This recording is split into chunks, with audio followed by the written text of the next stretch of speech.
So if you want to reduce your hair fall, try these simple tips.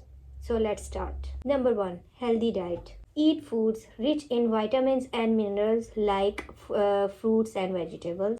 Next, gentle wash. Use a mild shampoo and avoid hot water to wash your hair. Next, avoid heat styling. Limit the use of hair dryers and hair straightener to prevent hair damage. Next, regular trim.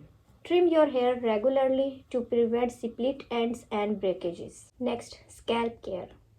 Clean your scalp and moisturize and consider using a gentle conditioner. Next, avoid tight hairstyle. Tight hairstyle can stress the hair and lead to breakage. Next, stay hydrated. Drink enough water to keep your hair and skin hydrated. Manage stress. Stress can contribute to hair fall, so practice stress reducing activity. If the problem is persistent, consult a healthcare professional for personal advice. So comment below which topic I explain next.